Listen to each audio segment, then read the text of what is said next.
We're headed to Generational Grappling Club, my buddy Rick's gym. We got a couple people coming in for an open mat. Today, I'm just going to focus on playing guard. I've been struggling a little bit with playing guard. I've been enjoying playing like De La Riva, half guard, getting some sweeps here and there, but if I'm being like honest, coming from like a wrestling background, all I want to do is take down and just some other people, which there's like this debate going back and forth with like a few people, my coach, and then also Rick.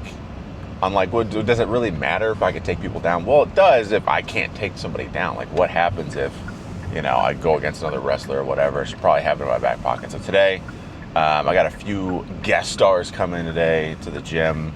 Got Rick Centron, who's the owner of Generational Grappling Club, who's graciously opened up his gym to us today. We got my father-in-law, Marty. He's a purple belt.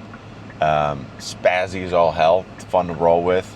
And then Tommy, all the way from Safford, Arizona. He's one of our clients. He's opened up a gym here in November, really close, out in Safford. So he's going to come all the way out and train with us, get some content. It'll be fun. Since they're like a little smaller than me, I figured today's a good day to work on the guard passing. So we'll see how many sweeps I can get today. The goal is, can I sweep everyone? And I'll be honest with you, Rick, I don't know if I can. Rick is a ball of muscle and he's hard to sweep. So we'll see. We'll see how good we can do it today.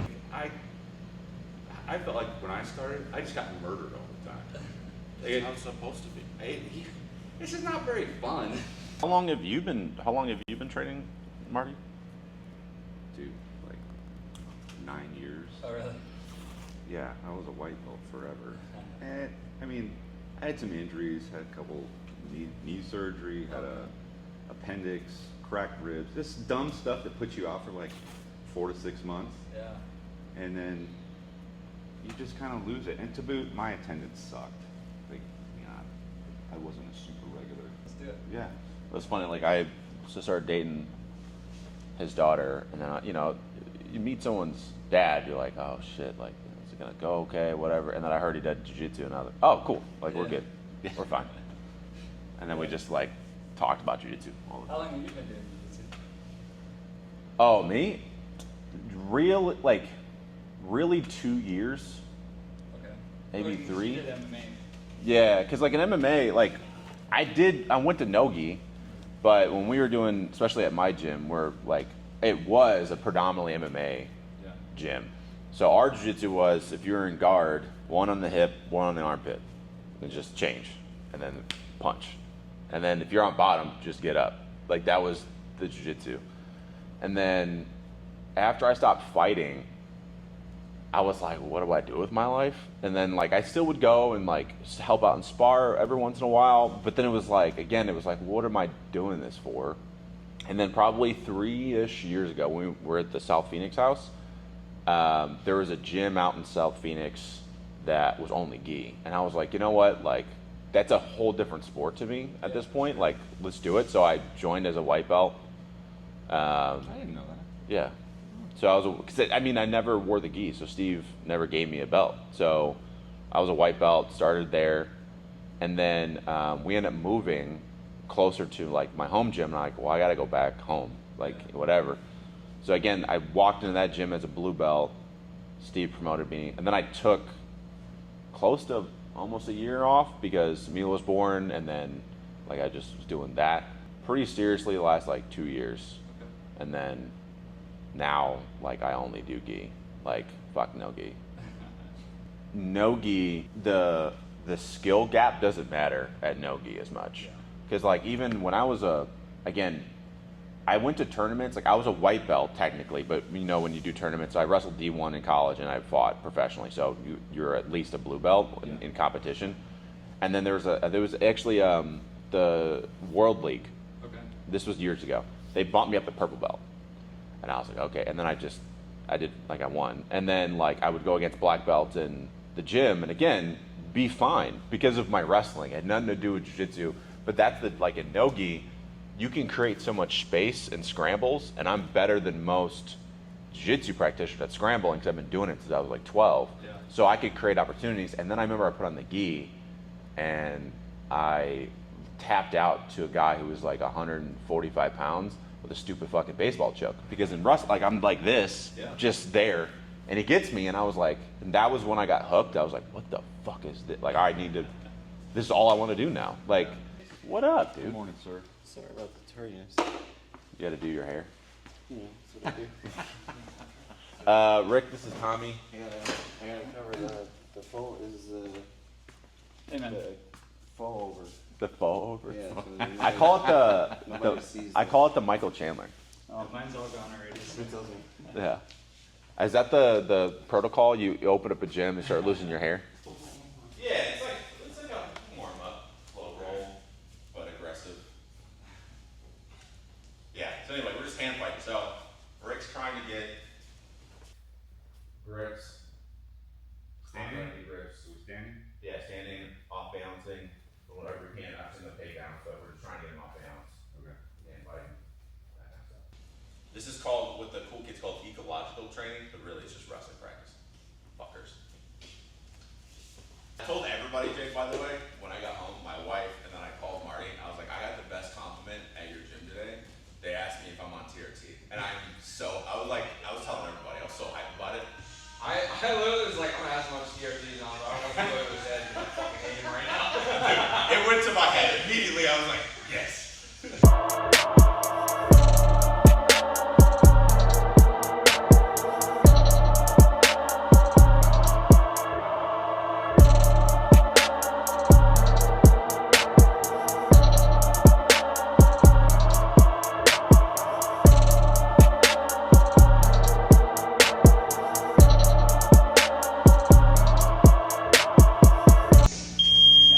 Alright, so the next one, we're alternating, so every other go. So I'm gonna set up like takedown.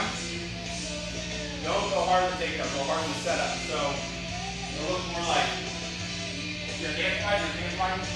As soon as I get to my spot, he's gonna ease up. So I can get back to this.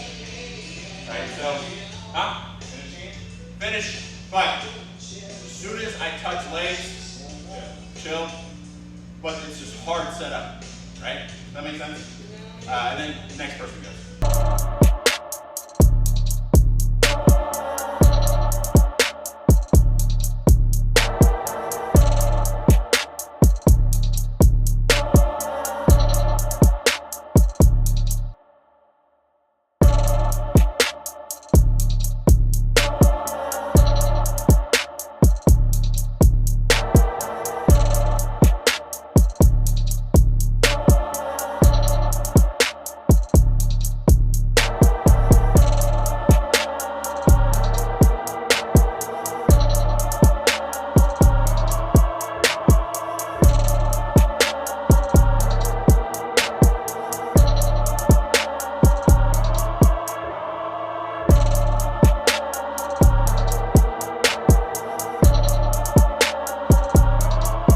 Now that we're good and warm, we'll do essentially, so what are you guys, king of the mat essentially? King of the guard.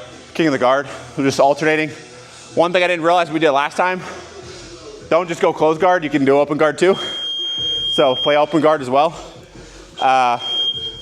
They sweep, you win, submit, you win, all that fun stuff. One thing that I'll just tweak a little bit, if you get the sweep, go for the submission. Like, it's like a running 10 count or something like that. You hit the sweep, try to go get your submission quick. You don't get it, fine, restart. And then we'll finish off with drilling. I was telling Marty, in wrestling, my favorite thing we did was we drilled at the end because you're fucking tired. So you might as well do it then, play around with it. FYI, you guys can hold me accountable. What I'm trying to work on is De La Riva, and then half guard sweeps without muscling too much. So, you know, call me out if I get a bullshit sweep in there somewhere. TRT sweeps. TRT, no TRT sweeps.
So I had De La Riva, and then you sat on it. Yeah. So you went here, so I was like, shit.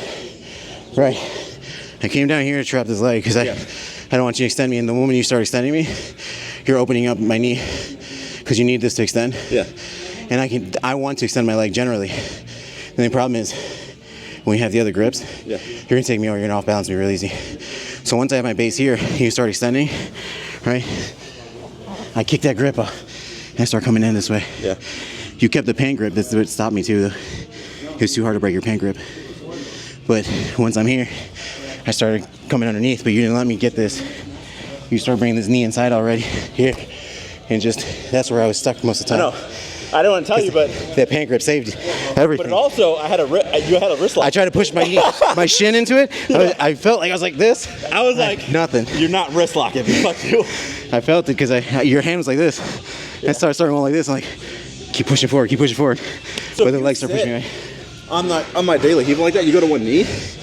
Yeah. What do I have? Because once you're on your knee, I was like, I go to combat base here, right, and I try to keep this tight, kind of like butterfly. Yeah. When you're keeping the butterfly, like when somebody's playing against butterfly. Yeah. You keep the heel to the butt. Yeah. That's what I'm trying to do here with yours, so you can't lift. Yeah. If you can, you won't believe me, but just shrimp back. Create space. Yep. Then go again. Because now you can start stretching. You can start using this leg to kick me out. Boom. Now you have the off balance. Stupid. It's always the little things. Okay, so just kick back. Yeah, just a little shrimp back. Since you can't push me because I'm really tight, move yourself. It's easier to move your own weight than somebody else's. I guess the main thing that just haunts me is at the last Masters World Tournament, I lost to the guy who ended up winning it, and he scored 9 points on me in like 15 seconds. That doesn't really haunt me. I kind of figured that. I got to like a modified shallow X guard, and I had his ankle, and I froze. It was 15 seconds left, and I know I could have went belly down on it, but I just haven't practiced that specific thing right there. And so I was like, I don't know how much I should turn this way, or anyways. So basically figuring out how to get the ankle lock from when I got him in an X guard or a single leg X, something like that. I can show you the setup. Put me in it. So it was, we were standing up, and I was here, and I stretched him out that way, and then I panicked. I just went like halfway right here, and I wanted to turn that way, I think. But this is kind of where we were at, and he was even standing. Was up on his leg too? Standing up Oh, there, okay. and so then I pushed out right like that. Yes. And then I went like that, but he didn't fall over. But I think it's because I didn't fall back enough this way. Yeah. And so Yeah. I don't know. That's kind of. If he didn't fall over, right? But did he sit Yeah, there? he fell back. Yeah, I would use this leg here. Uh-huh. Nope. Underneath. Throw me over. Oh, like that? Okay. Right? That's the first. Second is go ahead and extend. Extend. Keep extending. I have fragile ankles too. Keep extending. Okay. The one key that I tell all my students is when I'm doing the ankle lock, I know I have pretty much set here. Yep. The only problem is my posture is down, right? Because I'm holding it, and every time my posture is down, I'm going here, like it's tight, but I'm still trying to look at you to see how you're doing. Yeah. I'm like, is he gonna tap? Is he gonna tap? So someone can handle this real easy. Mm-hmm. What you want to do, just like an arm bar, you know how you grab the arm, you pull up, you pinch tight, and you have your neck up and looking up. Yeah. And sit back. And like you go 3-4 inches back and all of a sudden people are tapping. Yeah. Or you look down and you hunch back and you lay down and like you put your back flat to the mat, you have to lift up your hips and all of a sudden somebody's tapping. Yeah. Same concept here. When I have this ankle lock here, I come up and I try to get as low as I can and try to posture up as high as I can. Okay. Now, the extension, Yeah. it's there. I move 1 inch back, he's already tapping. If I keep my posture up, it's there. Yeah. Right, so if you're extending them out, keep your posture up, it's money all day. Yeah. I promise you. That feels very different then. It's hard to get when you're doing single leg X, but if you use your collar and you reach in, right, and now I'm trying to posture up against my collar, like someone's pulling you down or trying to, same concept with myself. I'm here and I'm posturing up. Now everything is super tight and I'm looking up. Yeah. It takes nothing from me to do. Makes Try total these. sense. Yep, lean as far down as you can and then start posturing up, and I want your back straight, like you're taking a big deep breath. Tap. Completely different. I feel like my ankle's gonna pop off. Yeah. Completely different. Posture down, reach for it, yep. And I want you to posture as much as you can. Tap. Okay. Big difference. Yeah, that's awesome. Thank you. Have you tried just muscling it? I have once. That's my only ankle lock. Yeah. TRT ankle lock. Sometimes that works. We should make a shirt called TRT Jiu Jitsu. Dude. Just Train- TRT it. Train really tough. Train really tough.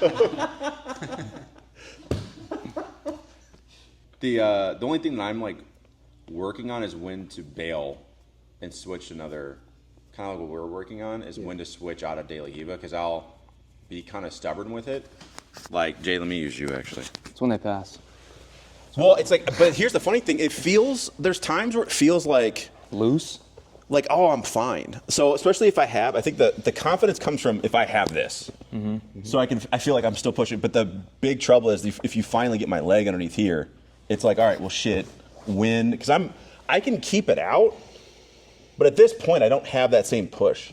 So he is able to get my foot here, at this point, like, what the fuck am I doing? Should I just like, I don't even load him, go up, and then that way I get my Now foot start out. stretching them out. Okay. Now bring that leg In over front. and under and go for single leg X.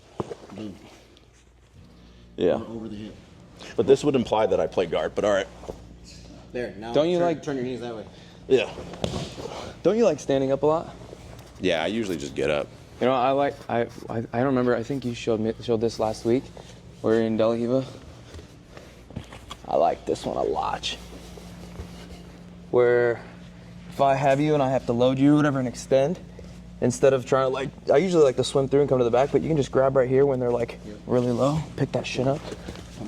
And you have your single leg. Just move to shin to shin. Shin to shin, yeah. I really like that one. The same stuff that Tommy was drilling earlier, chaining. I think that's where I'm at. Is like right now I'm playing De La Riva, You're playing one guard. playing one guard. Right. So I go De La Riva, if I can pull, I got that sweep, I got my berimbolo, and then there is the time where I'll go here and then actually like get my leg out and then come up to your point. But Like a single leg if X, or I single don't get leg. those three, then I'm like, oh shit. Like I'm just like kind of You said you feel confident when you're here. Have this, and have this, right? Mm-hmm. Sometimes I can just stretch this way. As I stretch this way too, and I feel like I can't really do much, or like they start sitting back. The moment they start sitting back, I'll switch my legs to here, come up, come in. yeah.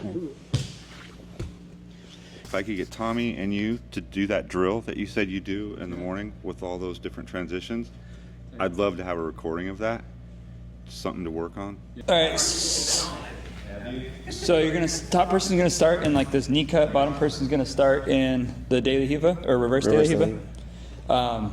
Then it'll get to the point where the top person can start flowing. Just the basic escapes of this. So if he just straightens this leg out, you just switch over to De La Riva. Switch to this top grip up here to break his posture down. You're gonna grab the sleeve. Now you're gonna go lasso. Now we're going lasso spider, double spider, plant whatever foot you want down, pull over the top of you. The foot that's planted is gonna go on the outside for that single leg X. Now we're gonna grab the single leg X like we're doing like the ankle lock. Just move this leg over here for X guard, stretch them out, then go to the regular X guard. And then you're just gonna drop this bottom foot down, push them over, come up top, and then just repeat the drill. Boom, straighten out. And then you're gonna go De La Riva. Yep. Grab that collar, boom, and then you're gonna go lasso. Left hand.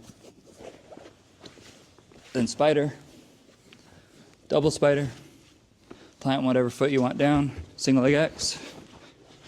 Now you can go modified X guard. So just grab the ankle, yep, and then go regular X guard before you sweep me. But so you go put this, yeah, boom, Watch the PP. yeah. Then you just repeat. You just keep doing that over and over. Once everyone in the class knows it, then you can just flow through it, and it's so nice because like if Raylen doesn't know it, and you know it. You know, you can spend time teaching him. You know, you guys do the warm up, and then so everyone. It doesn't have to be taught every day, especially once a couple people know it. You just let them do it. All right, that's it for today. Thank you to Jade, the face of Generational Grappling Club. Tommy, Onyx is coming soon to Safford. Shout out to Tommy. Obviously, Rick, my father-in-law. Make sure you like, comment, subscribe, do all that fun stuff. See you guys.